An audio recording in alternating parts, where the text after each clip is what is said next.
दोस्तों आप सभी ने कभी ना कभी ब्लैक होल का नाम जरूर सुना होगा।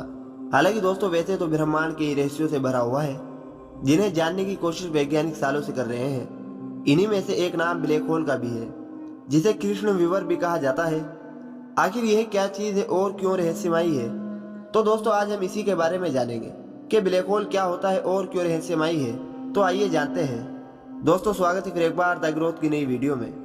दोस्तों जैसा कि नाम सुनने में ही खतरनाक लगता है, ब्लैक होल उससे भी लाखों गुना ज्यादा खतरनाक है। ब्लैक होल हमारी पृथ्वी से बाहर अंतरिक्ष में बनता है और इसे बनने में कई करोड़ साल लगते हैं। ब्लैक होल बनने से पहले यह एक तारा होता है जो कि अपनी चरम सीमा पर पहुंचकर ब्लैक होल में बदल जाता है। ब्लैक होल को अगर एक तरह से समझने की कोशिश की जाए तो यह एक प्रकार का दानव होता है जो अपने आसपास रहने वाली हर वस्तु और चीजों को अपने अंदर समा लेता है या कहीं की निगल लेता है। इसे देखा नहीं जा सकता क्योंकि यह पूरी तरह से ब्लैक होता है और यह अपने आसपास मौजूद प्रकाश को भी निगल लेता है। दोस्तों जब अंतरिक्ष में कोई ऐसी जगह हो जहां ना तो कोई ग्रह हो और ना ही कोई तारा और ना ही वहां प्रकाश हो, इसी जगह पर हम ब्लैक होल के होने का अनुमान लगा सकते हैं। ब्लैक होल अंतरिक्ष में अन्य ग्रहों की तरह या किसी अन्य तारों की तरह नहीं बनता, यह उसका उल्टा बनता है।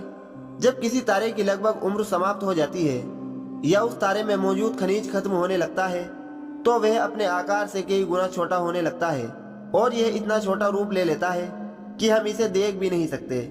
जब यह प्रक्रिया लगातार चलती रहती है तो यह एक पिंड का रूप ले लेता है जिसे न्यूटन स्टार कहते हैं। अगर इस पिंड का आकार बड़ा हो तो इसमें ग्रेविटी भी ज्यादा होगी, जिस वजह से यह अपने ही बोझ में सिमटता चला जाएगा और ब्लैक होल का रूप ले लेगा।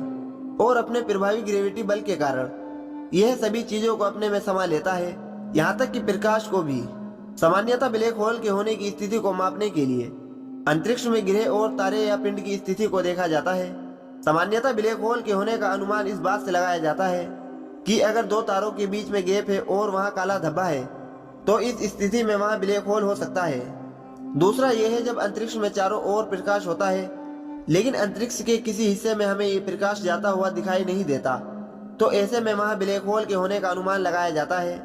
अंतरिक्षीय वैज्ञानिक भी इसी का प्रयोग कर ब्लैक होल के होने का अनुमान लगाते हैं। सामान्यतः हमारी गैलेक्सी में यह कई करोड़ों सालों में बनते हैं, लेकिन कहा जाता है ब्लैक होल कई प्रकार के होते हैं जिनमें से अभी तक 3 प्रकार की खोज हुई है। Number 1 stellar mass black hole. यह ब्लैक होल किसी तारे की तरह नहीं बनता है, यह उस तारे या उस ग्रह के अंत होने के बाद बनता है जब किसी तारे की लगभग उम्र समाप्त हो जाती है और वह अपना ईंधन समाप्त कर चुका होता है, तो यह धीरे धीरे ब्लैक होल में तब्दील हो जाता है और उसे ही स्टेलर मास ब्लैक होल कहा जाता है। नंबर 2 supermassive black hole. Supermassive black hole यानी कि ये ऐसा ब्लैक होल होता है जिनका निर्माण हमारी गैलेक्सी के मध्य भाग में होता है और यह ब्लैक होल सुपरनोवा विस्फोट के जरिए बनते हैं। यानी कि पहले यह तारे से सिकुड़कर न्यूट्रॉन में बदल जाता है और उसके बाद इनमें सुपरनोवा विस्फोट होता है, जिन्हें हम सुपरमासिव ब्लैक होल कहते हैं। Number 3 small black hole. ये कुछ ऐसे ब्लैक होल होते हैं जिनका निर्माण अपने गुरुत्वाकर्षण संकुचन के कारण नहीं होता, बल्कि इनका निर्माण अपने केंद्र के पदार्थ को खोदने से होता है। यानी कि जब कोई तारा या कोई आकाशीय पिंड अपने अंदर के सभी पदार्थों को खत्म कर चुका होता है तब यह स्मॉल ब्लैक होल में बदल जाता है। हालांकि दोस्तों स्पेस में मौजूद ब्लैक होल हमारे सौरमंडल से कई लाखों किलोमीटर दूर है। अगर यह ब्लैक होल सौरमंडल में मौजूद होते तो अब तक कई आकाशीय पिंड और ग्रहों को निगल चुके होते। अगर हम बात करें पृथ्वी की तो पृथ्वी से एक ब्लैक होल की लगभग दूरी 27,000 प्रकाश वर्ष होगी, जो कि स्टेलर मास ब्लैक होल की दूरी तय करता है। साथ ही अगर हम सुपरमासिव ब्लैक होल की बात करें तो यह पृथ्वी से लगभग 3,000 प्रकाश वर्ष दूर मौजूद है, जिसका आकार हमारे सूर्य से कई गुना ज्यादा बड़ा है। इसी के साथ स्मॉल ब्लैक होल जो कि पृथ्वी से 6,000 प्रकाश वर्ष दूर है, जिनका निर्माण बाकी ब्लैक होल से बिल्कुल अलग हुआ है। यह बहुत छोटे ब्लैक होल होते हैं। साथ ही ये ब्लैक होल प्रकाश को रिफ्लेक्ट नहीं होने देते, इसीलिए इन्हें खोज पाना काफी मुश्किल होता है। मशहूर वैज्ञानिक न्यूटन ने अपनी रिसर्च में दुनिया को यह बताया था कि समय सीमित है और यह हर समय हर स्थान पर एक ही होता है। लेकिन एक महान वैज्ञानिक अल्बर्ट आइंस्टाइन ने अपनी थ्योरी में बताया है कि समय हर स्थान पर अलग अलग हो सकता है और यह साबित भी हो चुका है।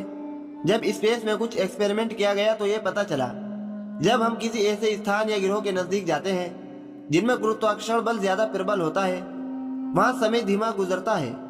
ऐसा समझे कि अपनी पृथ्वी पर एक टाइमर लगा दे और साथ ही सेम टाइम वाले टाइमर को स्पेस में उस जगह भेज दे जहाँ ग्रेविटी ज्यादा हो, तो उस स्थान पर ज्यादा ग्रेविटी होने के चलते समय धीमा गुजरता है।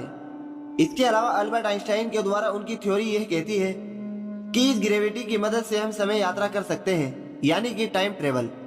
इससे हम भविष्य में कुछ सालों के लिए आगे जा सकते हैं। टाइम ट्रेवल करने के लिए हमें उस स्थान पर जाना जरूरी है जहाँ ग्रेविटी ज्यादा है, जैसे ब्लैक होल के पास होती है। द थ्योरी ऑफ रिलेटिविटी के अनुसार अगर हम ब्लैक होल के नजदीक कुछ समय के लिए रह सके या फिर ब्लैक होल के पास किसी ग्रह पर 1 साल के लिए रहते हैं, तो हम पृथ्वी के समय से लगभग 10 साल आगे रहते हैं। हालांकि दोस्तों यह सब संभव नहीं हो सकता कि हम ब्लैक होल के नजदीक जा सके। तो दोस्तों आज की इस वीडियो को यहीं पर खत्म करते हैं और मिलते हैं फिर एक नई वीडियो के साथ। दोस्तों अगर आपको ये वीडियो पसंद आई तो वीडियो को लाइक करें, कमेंट करें और चैनल पर नए हैं तो चैनल को सब्सक्राइब करें।